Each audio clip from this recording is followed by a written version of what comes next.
You're so tired. Not just the kind of tired that sleep can fix. This is deeper. This is the exhaustion that lives in your bones, the kind that makes getting out of bed feel like climbing a mountain. You know this tiredness. It's been your companion for longer than you want to admit. Maybe you're lying here right now, in the dark, wondering if this feeling will ever end. Maybe you've stopped wondering altogether, because wondering takes energy you don't have anymore. The questions have worn you down. When will things get better? Why is this happening? How much longer can I hold on? You've tried to explain it to people, but the words never come out right. How do you tell someone that you're drowning in plain sight? That you can be surrounded by people and still feel completely alone? That you've mastered the art of the smile that hides everything? The "I'm fine" that's become your default response?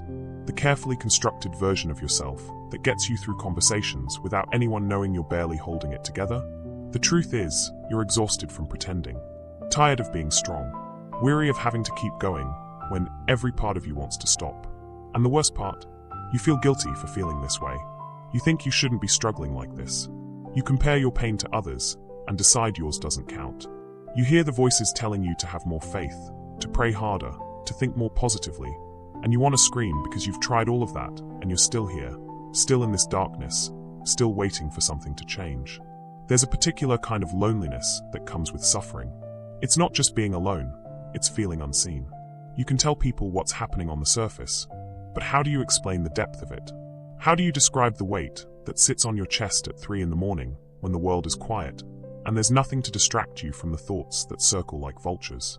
How do you put into words the way hope has started to feel like a cruel joke? Something for other people, but not for you. Maybe your darkness has a name. Maybe it's grief that's carved a hole in your life where someone used to be. Maybe it's anxiety that's turned your mind into a prison. Maybe it's depression that's painted everything grey. Maybe it's a situation that won't resolve, a relationship that's broken beyond your ability to fix, a dream that's died, a diagnosis that's changed everything, a betrayal that's shattered your trust, a loss that's left you unmoored. Or maybe your darkness doesn't have a name.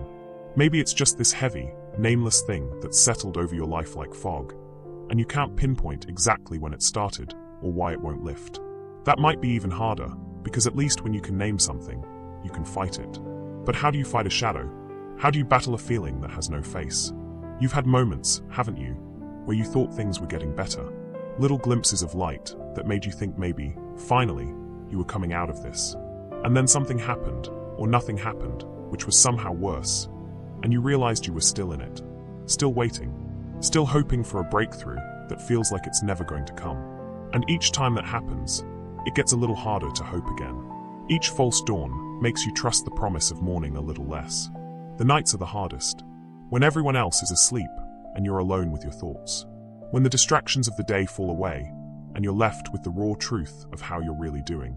When the questions come back, relentless and unanswerable. When you wonder if anyone really sees you, really knows what you're carrying, really understands that you're not okay. You've prayed. Oh, how you've prayed. You've begged, pleaded, bargained, demanded. You've whispered desperate prayers in the middle of the night and shouted angry prayers when you couldn't hold it in anymore.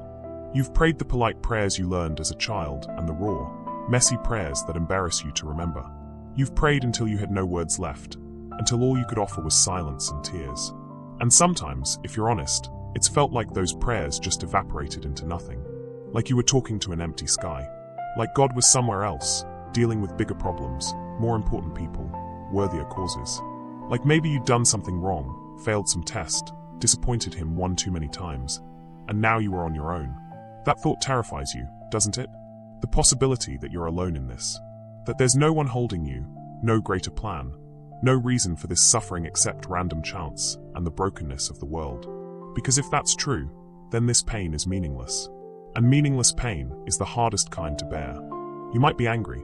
You probably are, even if you haven't let yourself admit it yet. Angry at the situation. Angry at the people who've let you down. Angry at yourself for not being stronger, for not having more faith, for still being in this place when you thought you'd be past it by now.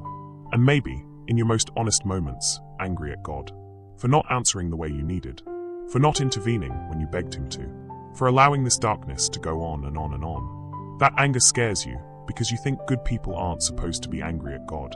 You think faith means accepting everything with a smile and never questioning, never doubting, never feeling anything but gratitude and trust.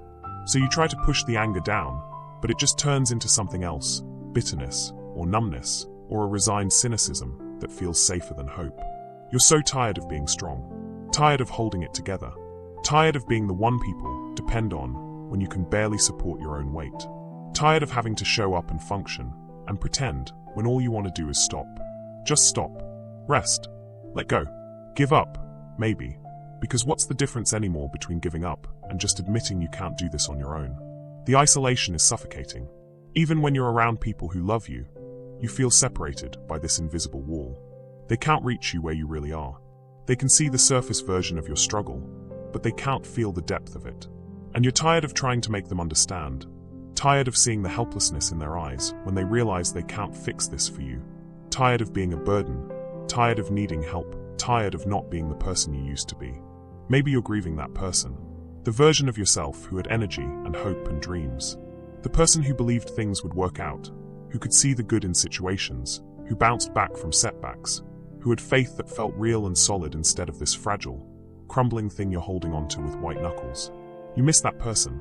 You wonder if you'll ever be them again, or if this darkness has changed you permanently into someone you don't even recognize. You've tried to fix it yourself. You've read the books, listened to the podcasts, implemented the strategies. You've changed your routines, adjusted your thinking, practiced gratitude, set boundaries, sought help. Some of it worked for a while, but none of it has been enough to pull you out of this.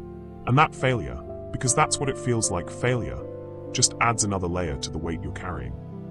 The worst moments are when you catch yourself going through the motions of life with no feeling behind it, smiling at the right times, saying the right things, showing up, functioning, all while feeling completely hollow inside, like you're watching yourself from somewhere far away, performing the role of a person who's okay, while the real you is trapped somewhere dark and unreachable. You wonder if anyone notices, if anyone sees past the performance, if anyone knows that when you say you're fine, what you really mean is, I'm barely surviving, and I don't know how much longer I can keep this up. But you keep saying you're fine anyway, because the alternative, admitting how bad it really is, feels too vulnerable, too risky, too much like giving up. There are moments when you feel absolutely nothing. Not sad, not angry, not hopeful, not anything. Just numb. And somehow that's worse than the pain, because at least pain means you're still feeling something, still engaged with life in some way. Numbness is like being underwater, where everything is muffled and distant and nothing quite reaches you. You've fantasized about escape, not necessarily in dark ways, but in small ones. What it would be like to just disappear for a while, to go somewhere no one knows you and no one needs anything from you, to be free from the expectations and the responsibilities and the constant effort of keeping yourself together, to just exist without having to perform or produce or prove anything to anyone. The guilt is constant. Guilt for struggling when others have it worse. Guilt for not being grateful enough for what you do have. Guilt for letting people down. Guilt for not being stronger, more faithful, more resilient. Guilt for being angry at God. Guilt for doubting. Guilt for wanting to give up. Guilt for being a burden. The guilt might be heavier than the original pain at this point. And underneath everything, there's fear. Fear that this is your life now. That this darkness is permanent. That you'll never feel joy again. Never have energy again. Never be free from this weight again. Fear that you're broken beyond repair. Fear that everyone will eventually get tired of your struggle and leave. Fear that God has forgotten you. Or worse, that He's disappointed in you for not handling this better. You're afraid to hope because hope has hurt you. Every time you've let yourself believe things were getting better, you've been proven wrong. So you've learned to protect yourself by expecting nothing, by building walls around that tender place in your heart that still wants to believe in good things. It's safer to assume the worst. At least then you won't be disappointed again. But here's the thing you need to know, even though you might not be ready to believe it yet. Even though it might sound like empty comfort or wishful thinking or another well-meaning lie. I see you. Not the version of you that you show the world. Not the carefully constructed facade that gets you through your days. I see the real you. The exhausted you. The broken you. The angry you. The doubting you. The desperate you. The you that exists at 3 a.m. when there's no one around to perform for. I see every tear you've cried in secret. I know every prayer you've whispered in the dark. I've been present in every moment you've felt completely alone. I've heard every angry accusation, every desperate plea, every silence that was too heavy for words. I see the weight you're carrying, and I know it's crushing you. I see how hard you've tried to be strong, to have faith, to keep going. I see the toll it's taking. I see how close you are to giving up. And I'm not disappointed in you. I'm not frustrated with your struggle. I'm not waiting for you to have more faith, or try harder, or somehow earn your way out of this. You're not being punished. Your suffering isn't evidence of my absence, or my anger, or your failure. The darkness you're in isn't a sign that you've done something wrong, or that I've abandoned you. I know it feels that way. I know that when prayers seem to go unanswered, and pain continues, and hope keeps getting deferred, it's natural to wonder if I'm even here, if I even care, if any of this means anything. But I need you to know something, even if you can't feel it yet. Especially because you can't feel it. I have never left you. Not for 1 second. Not in your worst moment. Not when you were too angry to pray. Not when you doubted everything you once believed. Not when you felt absolutely nothing. I have been here, in this darkness with you, every single moment. Your pain doesn't separate you from me. Your doubt doesn't disqualify you. Your anger doesn't push me away. Your exhaustion doesn't make you unworthy of my presence. I'm not waiting for you to get it together before I show up. I'm already here. I've been here all along. I know you can't feel me. I know my presence seems like a nice idea, a comforting story you want to believe, but can't quite grasp. I know that if I'm really here, it feels like I should be doing more, fixing more, changing more. I know that my love is supposed to be enough, but right now it doesn't feel like enough, and that makes you feel guilty, which makes everything worse. But feelings aren't facts. Your inability to sense my presence doesn't negate it. Your struggle to believe doesn't make my faithfulness less real. You don't have to feel me for me to be holding you. You don't have to sense my nearness for me to be as close as your next breath. I am in this darkness with you, and I'm not just passively present, I'm actively at work. I know you can't see it. I know it looks like nothing is happening, like you're just stuck in this endless night with no movement, no progress, no hope of change. But there's so much happening beneath the surface that you can't see yet. So much being prepared, shifted, transformed in the invisible places. This darkness isn't meaningless. Your suffering isn't random. I don't waste pain. I don't allow struggle for no reason. What you're in right now, this heavy, suffocating darkness that feels like it will never end, is not the end of your story. It's not even the middle. It's the part of the story that makes no sense until you see what comes after. I need you to know that you're not alone in the waiting. You're not forgotten in the darkness. You're not abandoned to your struggle. I am here, I am near, and I am deeply, intimately aware of everything you're carrying. Your tears are not invisible to me. Your pain is not insignificant to me. Your questions are not offensive to me. Your doubts are not a betrayal. Your exhaustion is not a weakness. Your inability to keep going is not a failure. You don't have to be strong right now. You don't have to have faith that moves mountains. You don't have to understand what I'm doing or why I'm allowing this. You don't have to fix yourself or pull yourself together or somehow find your way out of this darkness on your own. All you have to do is let me hold you. That's it. That's all I'm asking. Just be held. Be seen. Be known in your brokenness. Rest in the truth that you are not carrying this alone, even when it feels like you are.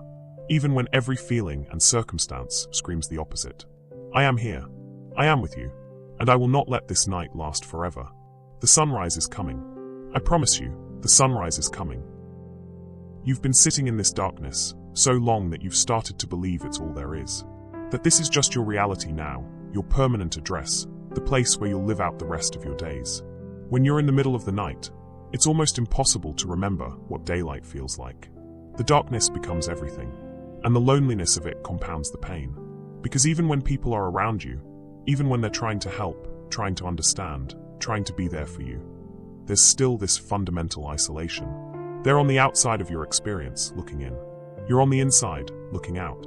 And there's this unbridgeable gap between where you are and where they are. You've probably heard people say they understand. They mean well. They're trying to connect, to let you know you're not alone. But unless they've sat in this exact darkness, in this exact kind of night, their understanding has limits. And you can feel those limits. You can sense when someone's compassion is reaching the end of its capacity, when their patience is wearing thin, when they're secretly wondering why you're not better yet. So you've learned to keep the deepest parts of your struggle to yourself. You've learned to edit your pain to make it more palatable, more manageable, less overwhelming for the people around you. You've learned to say, I'm struggling, instead of I'm drowning. You've learned to mention that you're tired instead of admitting that you don't know how you're going to make it through another day. And in doing that, in making your pain smaller, so others can handle it, you've made yourself smaller too. You've compressed yourself down into a version that's easier for others to be around. And now you're not even sure who you really are anymore beneath all that compression. The isolation isn't just from other people, though. It's from yourself too. You're disconnected from the person you used to be, the dreams you used to have, the future you used to imagine. That version of your life feels like it belonged to someone else, like a story you once read about a character you can barely remember. The gap between who you were and who you are now is so vast that you can't even see across it anymore. And then there's the isolation from me. That's the one that cuts deepest, isn't it?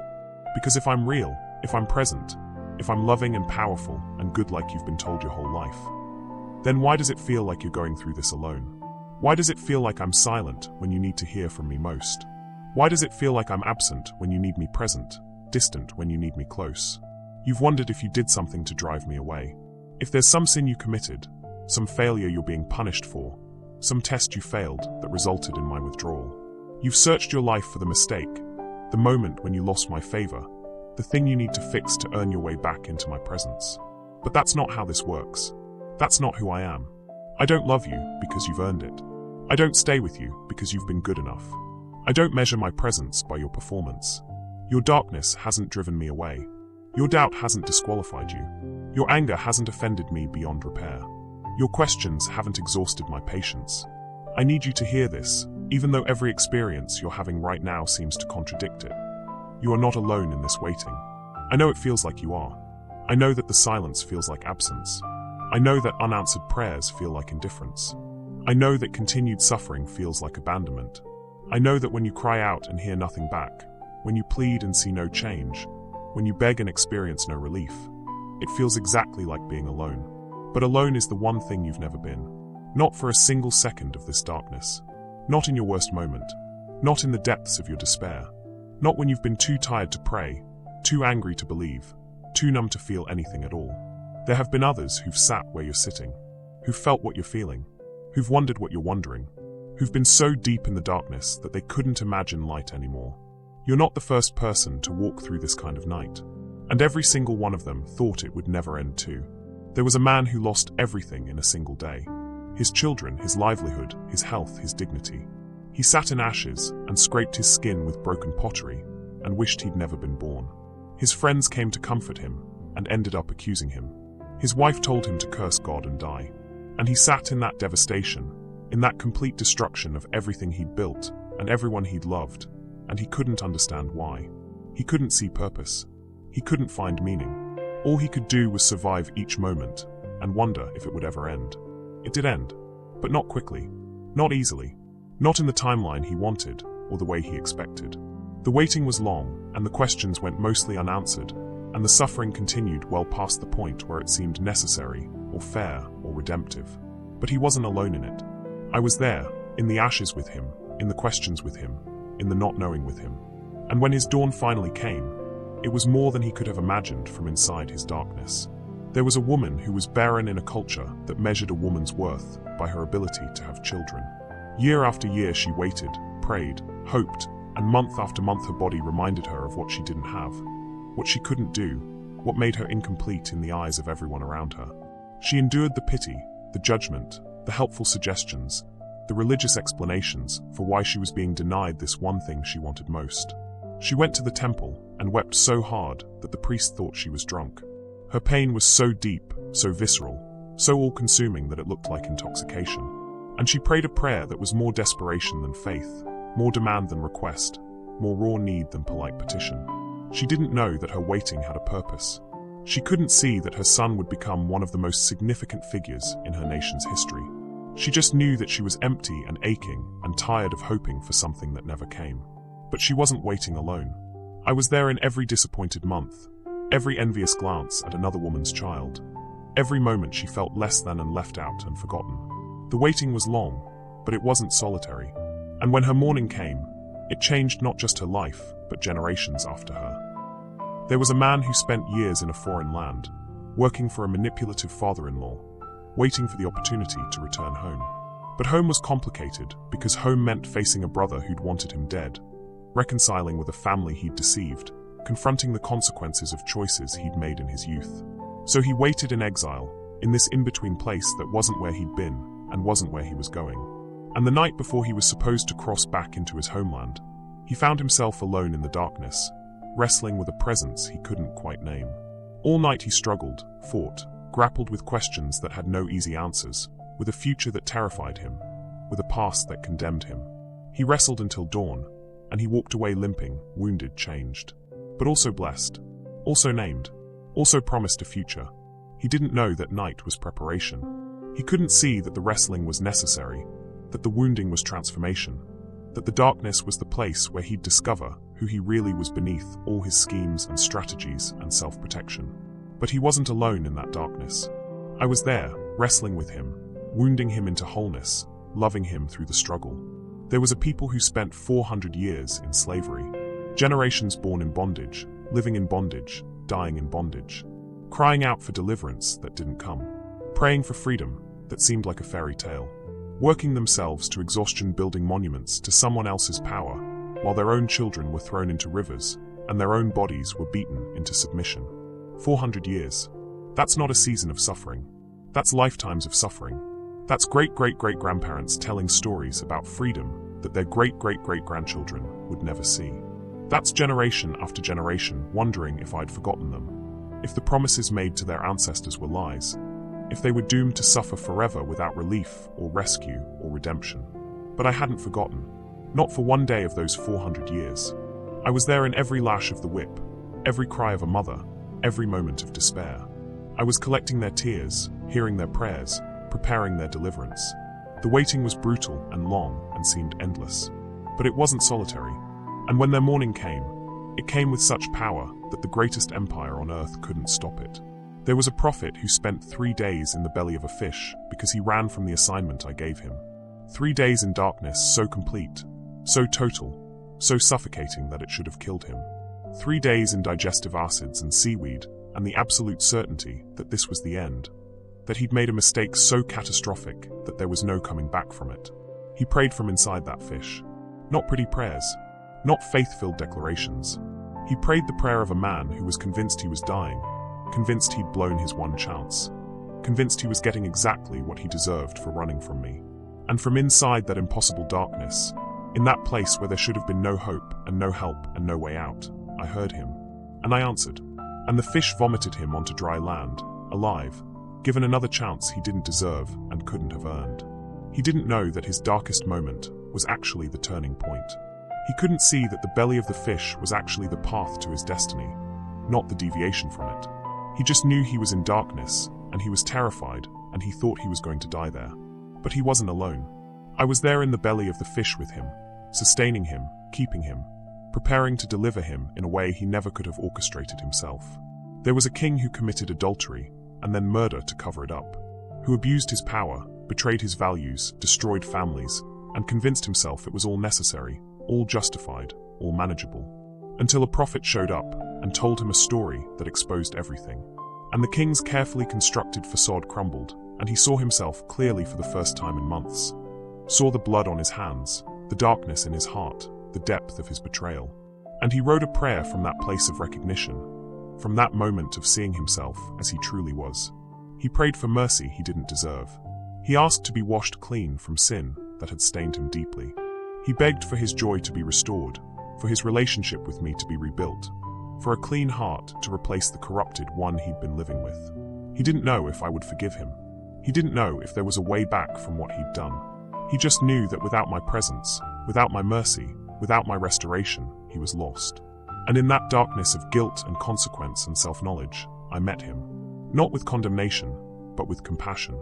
Not with rejection, but with restoration. The consequences of his choices still played out. Some things, once broken, carry their scars. But he wasn't abandoned in his darkest moment of moral failure. There was a woman everyone had given up on. She'd been suffering for 12 years with a condition that made her ceremonially unclean, socially isolated, financially devastated. She'd spent everything she had on doctors who couldn't help her. She'd tried every treatment, every remedy, every promise of a cure, and every single one had failed. 12 years of getting worse instead of better, of losing more instead of gaining anything, of hope deferred until it almost killed her. But she heard about a healer passing through her town, and she thought maybe, possibly, perhaps this could be different. She didn't have enough faith to ask him directly. She'd been disappointed too many times for that kind of boldness. She just thought that if she could touch the edge of his clothing, if she could get close enough to brush against him in a crowd, maybe that would be enough. She didn't know that her desperation was actually faith. She didn't know that her exhausted maybe was enough. She didn't know that I was already aware of her, already moving toward her healing, already preparing to restore not just her body, but her dignity, her community, her life. She thought she was alone in her suffering, invisible in her struggle. But I saw her. I'd always seen her. And her touch, tentative and desperate, and almost apologetic, was met with power and healing and public acknowledgement of her worth. Do you see the pattern? Do you see the thread running through all these stories? None of them knew how their darkness would end. None of them could see the purpose while they were in the middle of the pain. None of them felt my presence in the way they needed to feel it. All of them thought the waiting would never end. All of them questioned whether I was really there, really good, really working on their behalf. But none of them were alone. Not one. Not ever. I was in the ashes with the man who lost everything. I was in the barren womb with the woman who waited. I was wrestling in the darkness with the man facing his past. I was in the bondage with the enslaved people. I was in the belly of the fish with the running prophet. I was in the guilt and shame with the failing king. I was in the crowd with the desperate woman. And I am here, right now, in this darkness with you. You're not the exception. You're not the one person I've forgotten. You're not the first case where my presence has actually withdrawn, where my promises have actually failed, where the sunrise has actually decided not to come. Your darkness is not evidence of my absence. Your waiting is not proof of my indifference. Your unanswered prayers are not signs that I'm not listening. I am here. I have been here. I will continue to be here. This wilderness you're in, it's not your forever home. These tears you're crying, I'm collecting every one. This pain you're enduring, I'm not wasting a single moment of it. This waiting that feels endless, it has an end, and I know exactly when that is even though you don't. I know that doesn't fix how you feel right now. I know you'd rather have answers than reassurance, rather have change than comfort, rather have the darkness lifted than be told I'm in it with you. I know that my presence doesn't feel like enough when what you want is my intervention. I know that being held doesn't satisfy when what you need is to be healed. But this is what I need you to know. The waiting is not empty time. The darkness is not wasted space. The silence is not absence. This season that feels like nothing is happening. So much is happening. Things you can't see yet. Changes you can't feel yet. Preparation you can't perceive yet. I don't make you wait because I'm indifferent to your pain. I don't allow darkness because I'm unaware of your suffering. I don't permit wilderness seasons because I've forgotten about you. The waiting is purposeful. The darkness is productive. The wilderness is transformative. I'm doing something in you that could only happen in the dark. I'm developing something in you that requires the pressure of this exact struggle. I'm preparing you for something that demands this specific kind of testing. Not because I'm cruel, but because I love you too much to leave you as you are. Because what I'm bringing you to requires more than you currently are, and who you're becoming is being formed in this exact crucible of suffering you're in right now. I know you can't see it. I know it sounds like empty comfort, like spiritual platitudes, like things people say when they don't know what else to say. But it's true. Your pain has purpose. Your darkness is not meaningless. Your waiting is not for nothing. And through all of it, every single moment of it, you are not alone. I am with you in the 3 a.m. thoughts that won't let you sleep. I am with you in the moments when you can't stop crying and don't even know why anymore. I am with you when you're going through the motions with no feeling behind them. I am with you in the anger that scares you, the doubts that shame you, the questions that won't leave you alone. I am with you on the days when getting out of bed is a victory. I am with you in the moments when you can't pray because you have no words left. I am with you in the silence that feels like abandonment. I am with you in the pain that feels like punishment. You are not walking through this darkness alone. You are being carried. You are being held. You are being sustained by a love that doesn't depend on your ability to feel it. A presence that doesn't require your awareness to be real. A faithfulness that continues even when your faith is failing. The sunrise is coming. I promise you it's coming. And until it does, you are not alone in the waiting. I am here. I have always been here. And I will never, ever leave you in this darkness by yourself. There's something happening in this darkness that you can't see yet. Something essential. Something that could only happen here, in this exact place, under this exact pressure, in this exact kind of night. You want to know why? It's the question that's been circling your mind like a vulture since this started. Why this? Why now? Why me? Why so long? You've probably asked it 1,000 different ways, in 1,000 different prayers, with 1,000 different emotions behind it. Sometimes it's been a genuine question, seeking understanding. Sometimes it's been an accusation, demanding justification. Sometimes it's been a whisper of desperation, just needing something to make sense. And the silence in response to that why has been deafening, hasn't it? You've searched for answers in books, in sermons, in conversations with people who seem to have their spiritual lives figured out. You've tried to make sense of your suffering by fitting it into neat theological categories. You've attempted to find the lesson, identify the sin, pinpoint the purpose, so that maybe if you could just understand it, you could endure it better. But what if I told you that some of the most important work I do in your life happens in places where you can't see it, in ways you can't track it, during seasons when you can't feel it? What if the darkness isn't a problem to be solved, but a place where something essential is being formed? Think about seeds. When a seed is planted in soil, it's buried in complete darkness. Total blackness.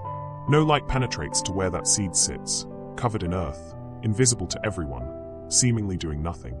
If you dug it up after a day, a week, even a month sometimes, it wouldn't look like anything was happening. It would still just look like a seed in dirt. Dead even.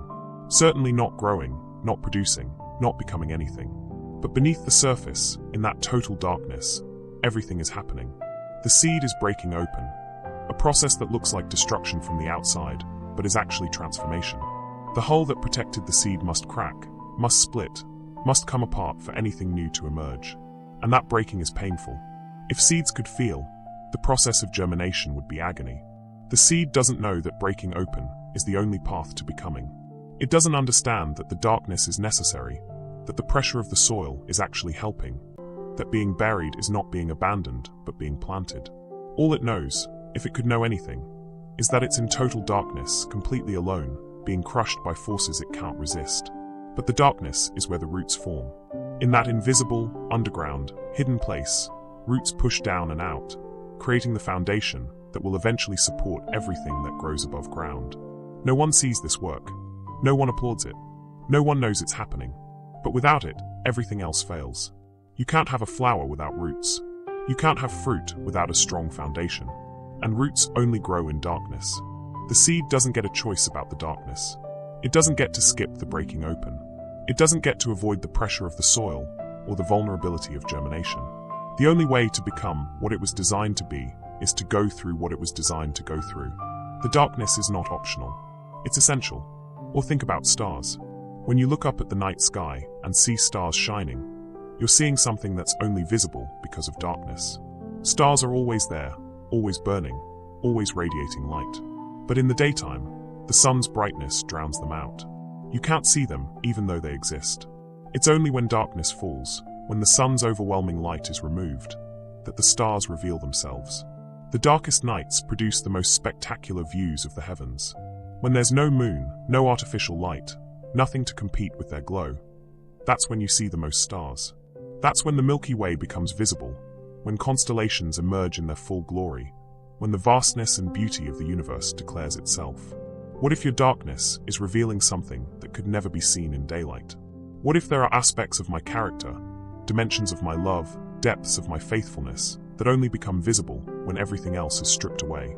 When the things you relied on are gone, when the props you used to hold yourself up have collapsed, when the lights you used to navigate by have all gone out.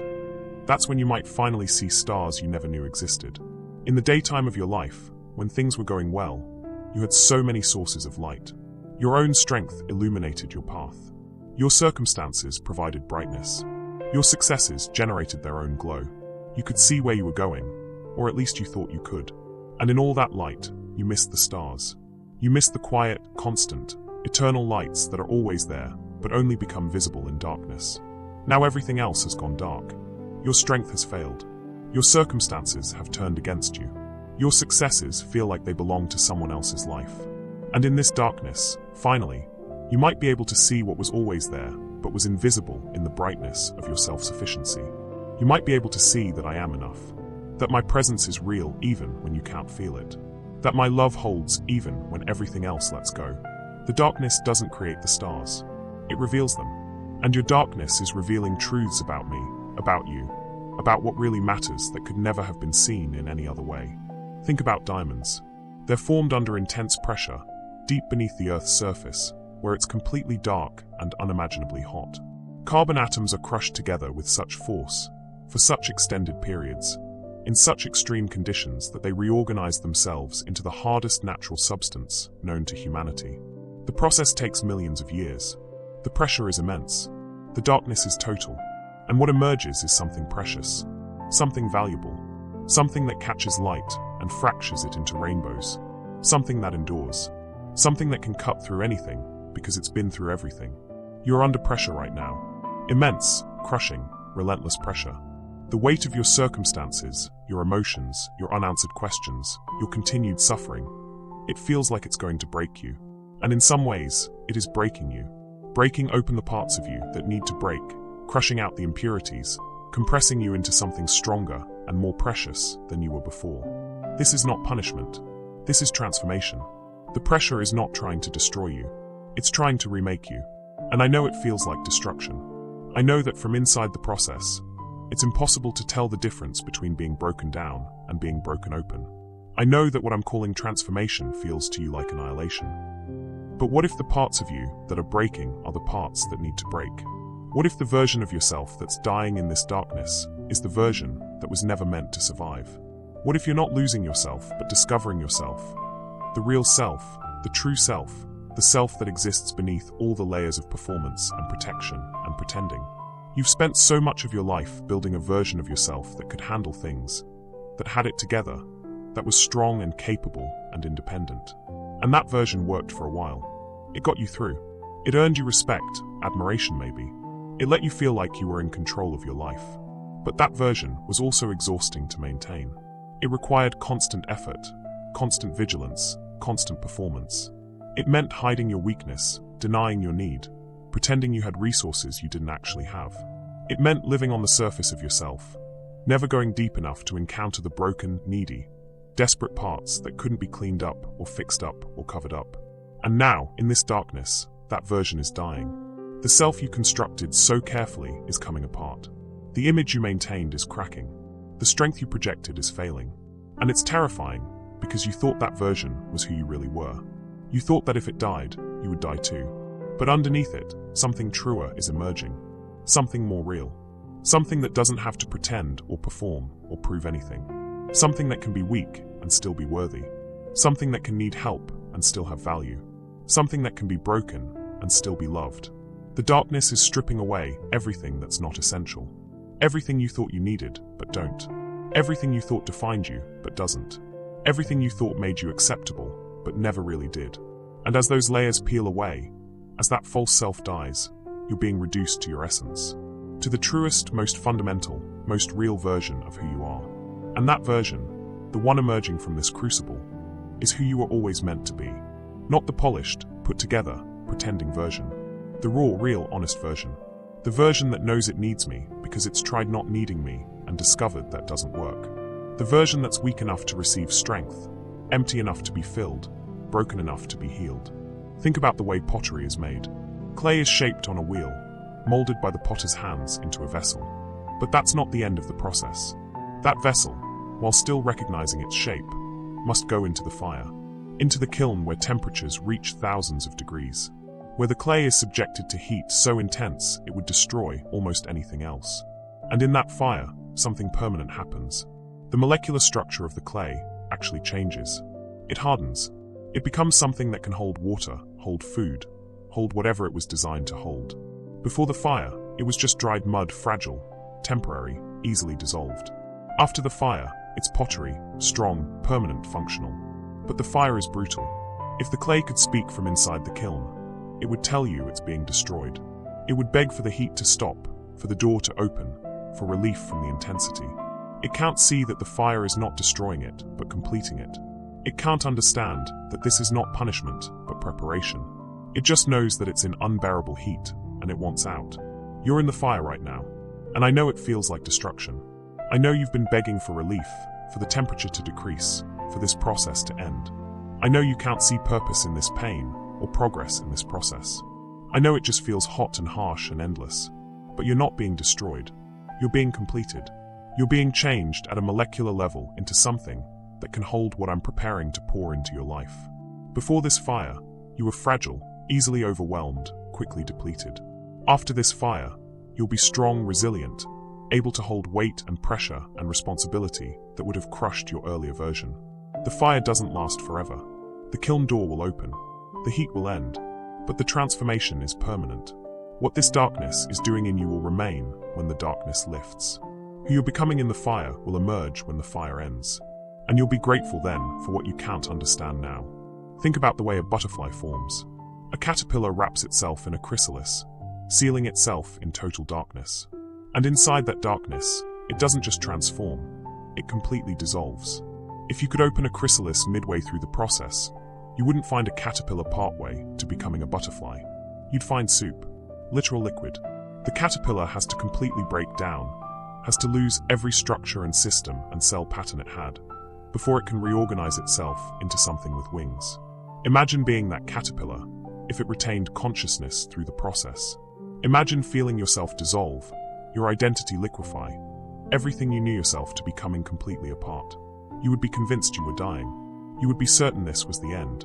You would have no framework for understanding that dissolution is actually the path to transformation, that you have to completely come apart to be put back together as something capable of flight. You feel like you're dissolving right now, don't you? Like everything that made you who you are is coming apart.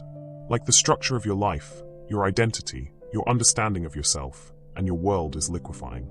Like you're losing coherence, losing shape, losing any sense of who you are or what you're becoming. But what if you're not dying? What if you're metamorphosing? What if this complete dissolution is necessary for you to reorganize into someone who can fly? What if you have to lose your caterpillar self entirely to become your butterfly self? What if the darkness and the dissolution and the total loss of your previous form is actually the process by which wings are formed? You can't see it yet. From inside the chrysalis, in the darkness, while you're still in liquid form, you have no evidence that this is leading anywhere good. You just know you're coming apart, and it's terrifying, and you want it to stop. But the process has its own timeline, its own necessary stages, its own non-negotiable requirements. You can't rush metamorphosis. You can't skip steps in transformation. You have to go through the full dissolution to achieve the full transformation. And I am in the chrysalis with you. I am not watching this process from outside. I am not waiting for it to finish before I engage with you again. I am in the darkness with you, in the dissolution with you, holding you through every moment of the breaking down that precedes the building up. The darkness is where seeds germinate. The darkness is where stars become visible. The darkness is where diamonds form, where pottery hardens, where butterflies emerge. The darkness is not empty. It's full of becoming. And right now, in your darkness, you are becoming. You are being formed, shaped, transformed, remade. The process is invisible. The pain is real. The purpose is hidden. But the work is happening. It's happening in you, through you, for you. It's happening even when you can't feel it, even when you can't see it, even when you don't believe it. I am doing a new thing. It's springing up even now, even here, even in this darkness. You don't perceive it yet, but it's happening. I am making a way in your wilderness.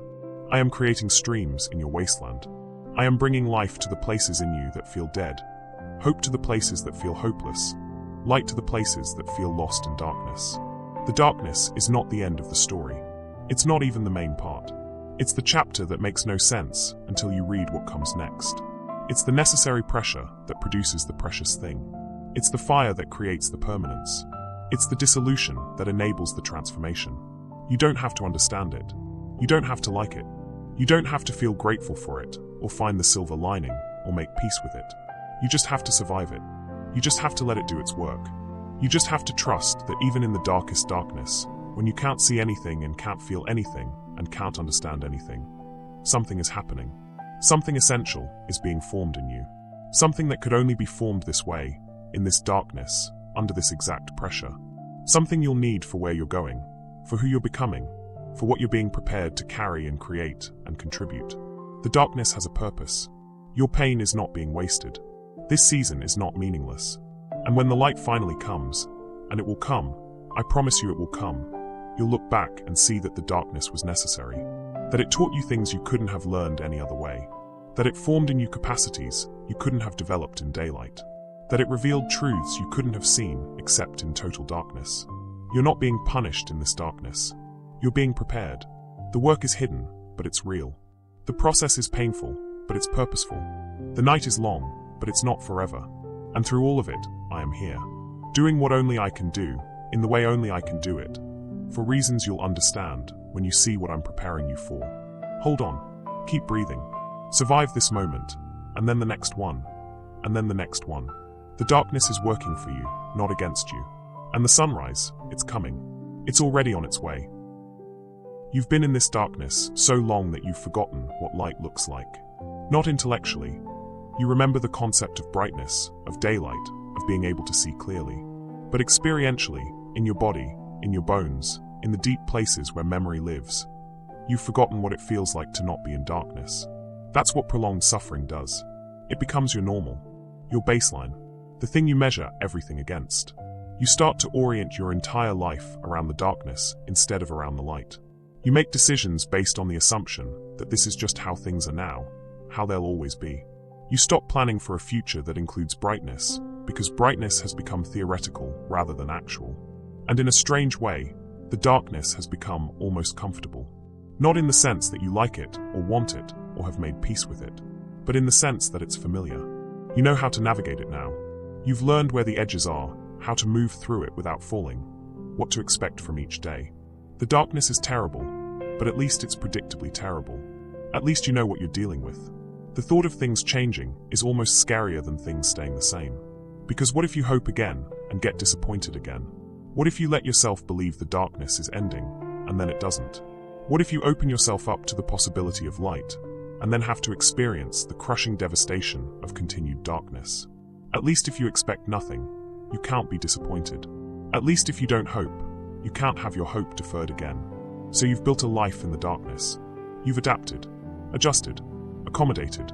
You've learned to function with limited visibility, to navigate by feel instead of sight, to keep your expectations low and your walls high. You've become someone who survives darkness rather than someone who expects light. And that shift happened so gradually that you barely noticed it occurring. But here's what you need to know, what I need you to hear, even though you've trained yourself not to listen to promises anymore. The darkest part of the night is right before dawn. This is not a metaphor. It's not a comforting platitude. It's an actual, observable, scientific fact. In the hours before sunrise, the darkness reaches its deepest point. The temperature drops to its lowest. The world becomes its quietest. Everything in nature seems to hold its breath in that pre-dawn darkness, in that space between night and morning where it feels like time has stopped and nothing will ever change. If you were to wake up in that darkest hour, with no clock and no context, you would have no way of knowing that sunrise was minutes away. The darkness would feel eternal, permanent. You would have no evidence that anything was about to change. Every sense you possess would tell you that night is all there is, that darkness is your reality, that this is simply how things are. And then, without warning, without any gradual lightening to prepare you, the first hint of dawn appears on the horizon. Not because you did anything to make it happen. Not because you believed hard enough, or waited patiently enough, or deserved it. Simply because that's what dawn does. It comes. It always comes. It has never, in all of human history, failed to come. You can't see the sunrise before it starts. You can't predict the exact moment it will begin. You can calculate it, if you have the right tools and knowledge, but even then, the actual experience of dawn is always slightly different than the prediction. The colors, the speed, the way the light spreads across the sky, it's different every time, unique to that specific morning, impossible to fully anticipate even if you've seen 1,000 sunrises before. And right now, in your darkness, you have no idea how close you are to dawn. You have no way of measuring whether you're in the middle of the night or the last hour before sunrise. You can't see the horizon from where you are. You can't detect the subtle shifts that indicate change is coming. All you know is that you're in darkness and you're tired, and you've been here so long that you've started to believe this is all there is. But what if I told you that the very intensity of your darkness, right now, is an indication of how close you are to light? What if the depth of this particular struggle, the weight of this specific season, the crushing pressure of this exact moment? What if all of that is actually evidence that you're in the final hours before everything changes? The enemy of your soul knows this. He understands timing better than you do. He can sense when breakthrough is imminent, when transformation is about to occur, when the seasons are about to shift. And that's precisely when he intensifies his assault. That's when the darkness gets darker, the pressure gets heavier, the voices get louder. Because if he can get you to give up right now, in this darkest hour, you'll miss the dawn that's already on its way. This is why the hardest moments often come right before the breakthrough. Why people give up on marriages right before they would have turned around. Why businesses fail right before they would have succeeded. Why students drop out right before they would have understood. Why people lose faith right before they would have seen the miracle. Because the darkest hour before dawn is brutal. And if you don't know that dawn is coming, it feels like a good time to surrender. But you're not in darkness because dawn has forgotten about you. You're in the deepest darkness because you're in the final stretch. You're in the most intense pressure because the breakthrough is closer than you think. You're experiencing the heaviest weight because you're about to be promoted to a level that requires you to be strong enough to carry it. The darkness doesn't get darker because things are getting worse. Sometimes the darkness gets darker because the light is getting closer, because dawn is approaching, because the night is almost over. And I need you to hold on. I need you to survive this hour. I need you not to give up in the darkness that comes right before the light. Because you are so close. You are closer than you've ever been. You are on the verge of something you can't yet see, but that is already in motion. You might be feeling things shift, even if you don't recognize it yet. Small things, subtle things, things so minor that you dismiss them as coincidence or wishful thinking. A conversation that lands differently than you expected. A thought that interrupts your usual patterns. A moment of unexpected peace in the middle of your chaos. A breath that comes a little easier. A sleep that's slightly more restful. A morning that feels fractionally less heavy than the one before. These aren't random. These aren't meaningless. These are the first fingers of dawn touching your horizon. These are the earliest hints that the night is ending. These are signs you've trained yourself to ignore because you've been disappointed before. But they're real. They're evidence. They're the beginning of the change you've been waiting for.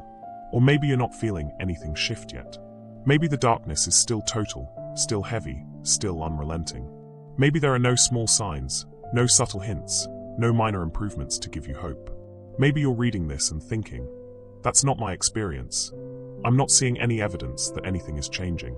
And that's okay. That doesn't mean dawn isn't coming. It just means you're in the deepest part of the darkness, the part where you can't detect the shift yet. The part where you have to trust the promise instead of the evidence. The part where you have to believe in sunrise, even though you can't see even a hint of it yet. Because here's the truth. The sun doesn't ask for your permission to rise. It doesn't require your awareness to begin its ascent. It doesn't need your faith to fuel its appearance. The sunrise comes whether you believe in it or not, whether you're watching for it or not, whether you're ready for it or not.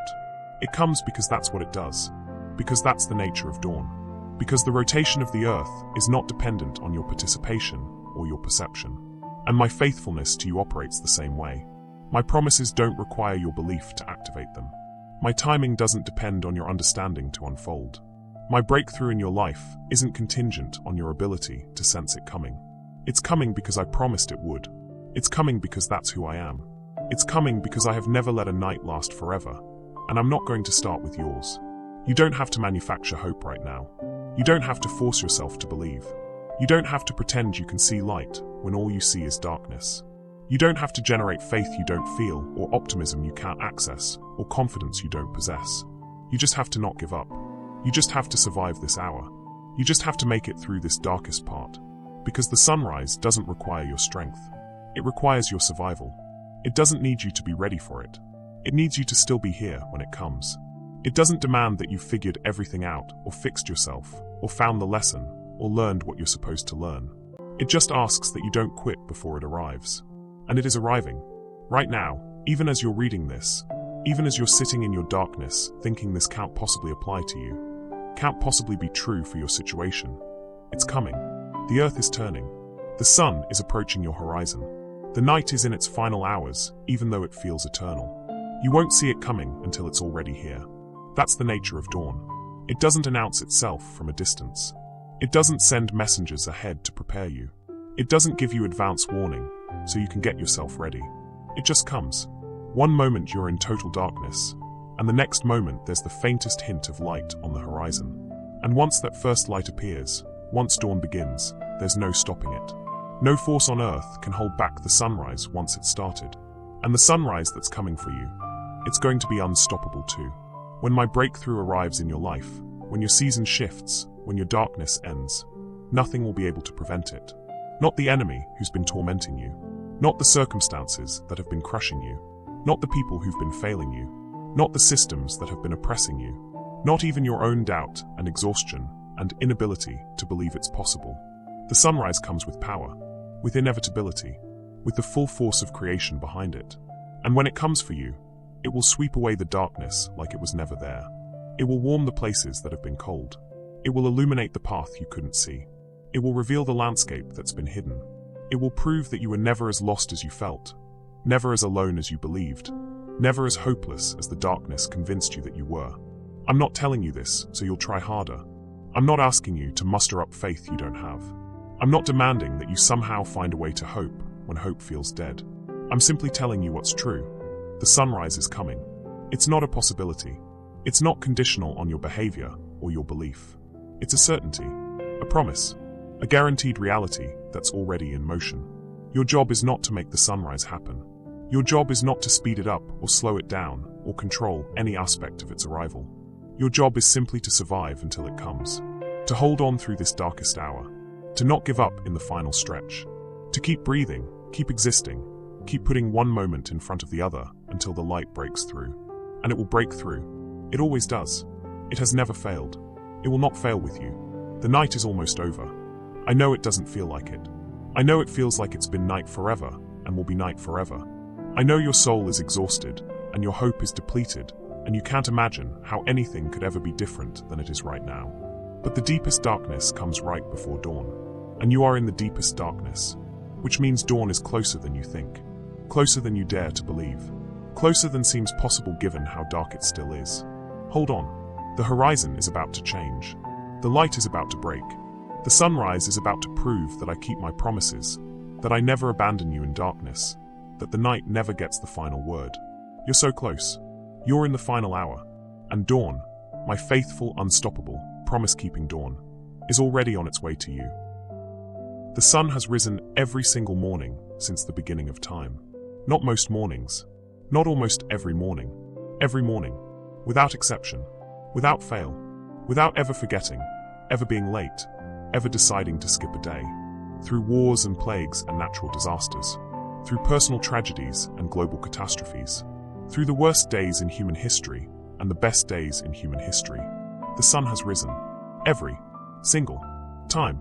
No matter what happened the night before morning came, no matter how dark the darkness got, light followed. No matter how long the night seemed, it ended. This is not optimism. This is not wishful thinking.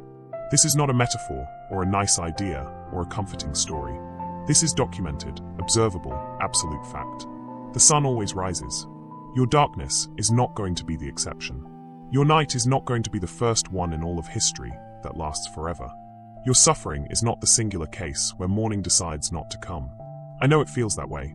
I know that the length and depth and weight of what you've been through makes it seem like your situation is different, special, exempt from the patterns that govern everyone else's experience.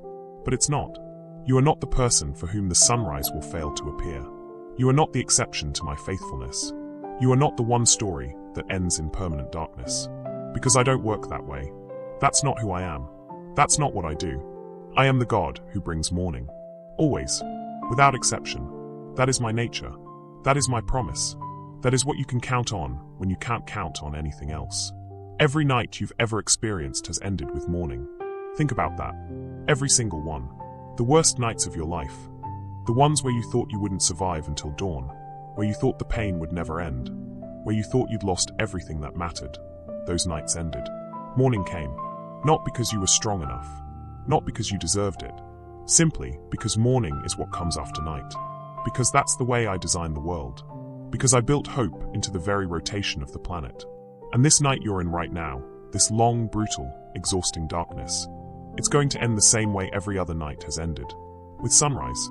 With morning. With light breaking through and warmth returning, and the world becoming visible again. Not because of anything you do. Not because you've suffered enough, or learned enough, or grown enough. Simply because that's what happens. Because I am faithful. Because I keep my promises. Because the sunrise is my job, not yours. You've been trying so hard to make morning happen. To create your own breakthrough. To generate the change you're desperate for through sheer force of will, or faith, or positive thinking, or right behavior. You've been straining and struggling, and exhausting yourself, trying to produce the light that only I can bring. And you can't do it. It's not your job. It was never your job. Your job is to survive the night. That's it. That's all I'm asking. Just survive. Just keep breathing. Just exist through this darkness until the light I'm bringing arrives. You don't have to be strong. You don't have to have faith that moves mountains. You don't have to understand what I'm doing, or why I'm allowing this, or what the purpose is. You just have to not give up. Just make it through this hour, and then the next one, and then the next one. Just survive until the sunrise I'm sending reaches your horizon. And here's what I need you to know, what I need you to believe even if you can't feel it, even if every ounce of evidence seems to contradict it. That sunrise is already on its way. It's not a possibility I'm considering. It's not dependent on conditions being met. It's not waiting for you to do something, or be something, or prove something. It's coming. Right now. In this moment. The earth is turning, your night is ending, and morning is approaching whether you can sense it or not. You don't have to figure out how to make it happen. You don't have to engineer your own rescue, or orchestrate your own breakthrough, or manufacture your own miracle. The sunrise doesn't require your participation to occur. It doesn't need your help. It doesn't wait for your permission. It just comes. Faithful. Inevitable. Unstoppable. Think about how effortless sunrise is. The sun doesn't strain to rise. It doesn't struggle or fight or force its way above the horizon. It simply appears, following the natural order I established, bringing light not through effort, but through nature. And the breakthrough I'm bringing to your life is going to be the same way. Not something you have to manufacture through tremendous effort, but something that happens naturally, inevitably, when the time is right. You've been in darkness so long that you've forgotten you're not responsible for creating the light. You've taken on a burden that was never meant to be yours. You've been trying to be the sun instead of just waiting for the sunrise. And you've exhausted yourself in the process, wearing yourself out, trying to do what only I can do, trying to accomplish what only I have the power to accomplish. But I'm releasing you from that burden right now. You don't have to make this better. You don't have to fix this situation. You don't have to pull yourself out of this darkness through determination or faith or positive thinking. You can stop straining. Stop struggling. Stop trying so hard to produce what I'm already preparing to give you. Rest now. Really rest. Not the fake rest where you're still holding tension in your body and worry in your mind and plans in your back pocket in case I don't come through. Real rest. The kind where you actually release the weight you've been carrying. The kind where you admit you can't do this and you stop trying to do it. The kind where you let yourself be held instead of holding yourself together. I've got this. I've got you. I've got the sunrise. That's my job. That's my responsibility. That's what I do. And I'm better at it than you could ever be. Because I've been doing it since before you existed. And I'll keep doing it long after your story on this earth is complete. The morning I'm bringing isn't going to be weak or tentative or fragile. It's not going to be a slight improvement that you have to squint to see. When my light breaks into your darkness, it's going to be unmistakable, undeniable. The kind of change that makes you wonder how you ever thought the night would last forever. Because I don't do half measures. I don't bring mediocre mornings or disappointing dawns or sunrise that barely qualifies as light. When I break into your darkness, I come with the full force of my glory, my power, my love, my faithfulness. I come to heal, to restore, to redeem, to transform. I come to prove that the night was never permanent, that the darkness was never final, that your suffering was never meaningless. And everything that happened in the darkness, all the pain you endured, all the tears you cried, all the prayers you whispered, all the nights you survived, none of it will be wasted. I will use every single moment of your suffering to produce something beautiful, something meaningful, something that serves your future and blesses others and displays my faithfulness. The darkness will not have the last word. The pain will not define your story. The night will become part of your testimony, not your tragedy. You will look back on this season and see what you cannot see now. You will recognize my presence in moments where you felt completely alone. You will understand purposes that are completely hidden from you right now. You will see how I was working even when you couldn't feel me, moving even when you couldn't sense me, accomplishing things in the invisible realm that are about to become visible in your life. And you will be grateful for what you cannot imagine being grateful for right now. not grateful for the pain itself. I never ask you to celebrate suffering, but grateful for who you became through it, for what you discovered in it, for the ways it prepared you for what comes next. You will see that the darkness, as brutal as it was, had purpose, that it wasn't random or meaningless or cruel, that it was actually the path to your greatest breakthrough, your deepest transformation, your most significant growth. But you don't have to see that yet. You don't have to understand it yet. You don't have to make peace with it, or find the silver lining, or somehow be okay with what you're going through. You just have to survive it. You just have to make it through to the morning that's coming. And that morning, it's going to prove everything I've been telling you. It's going to demonstrate that I keep my promises, that I never abandon you, that I'm faithful even when you can't feel my faithfulness, that I'm present even when you can't sense my presence, that I'm working even when you can't see any evidence of my work.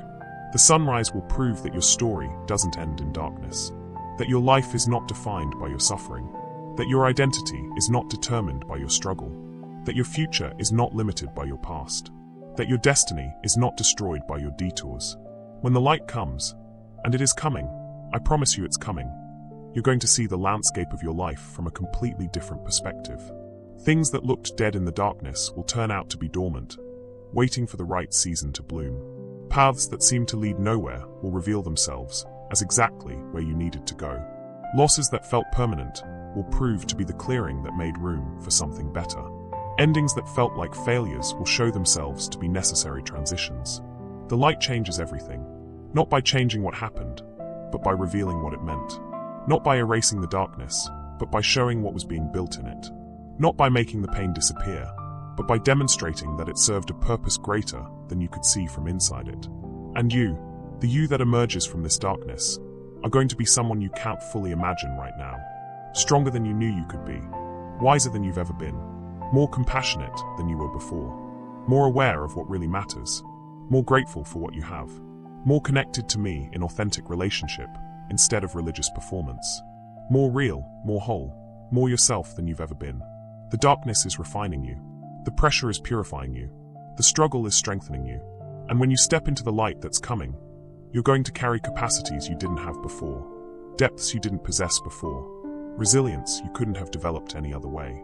You needed this darkness to become who you're becoming. Not because I wanted you to suffer, but because the person you're meant to be could only be formed under this specific kind of pressure. The calling on your life, the purpose I've designed you for, the impact you're meant to have, all of it required you to go through this exact crucible. Not a lesser version, not an easier path. This one, the one you're in, the one you thought would destroy you, but is actually making you. So rest now. Stop fighting so hard.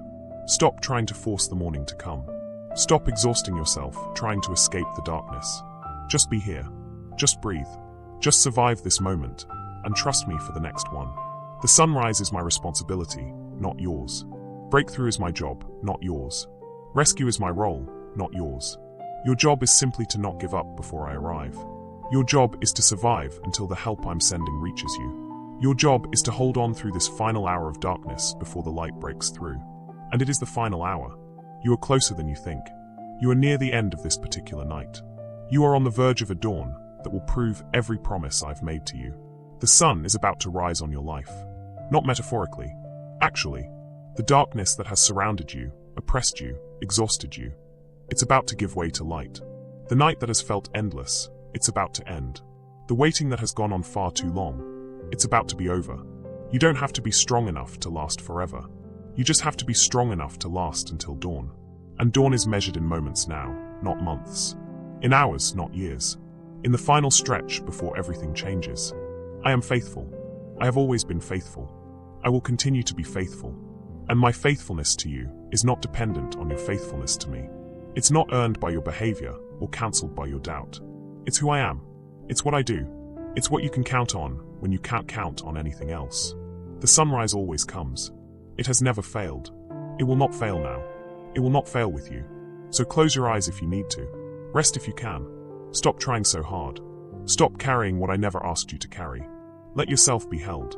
Let yourself be loved. Let yourself be cared for by the one who never sleeps, never fails, never forgets, never abandons. I'm holding the night. I'm holding you. I'm holding the promise of morning. And when dawn breaks, when your breakthrough arrives, when your season shifts, when the light finally comes, You're going to see that you were never alone, never forgotten, never abandoned in the darkness. The sunrise is coming. The morning is near. The night is almost over. And when the light comes, you'll understand what I've been telling you all along. The darkness was never permanent. The suffering was never meaningless. The night was never the end of your story. It was just the chapter before the sunrise. The season before the breakthrough. The darkness before the most magnificent dawn you've ever witnessed. Rest now, beloved. Rest in my promise. Rest in my presence. Rest in my faithfulness. The sunrise always comes. And yours is already on its way.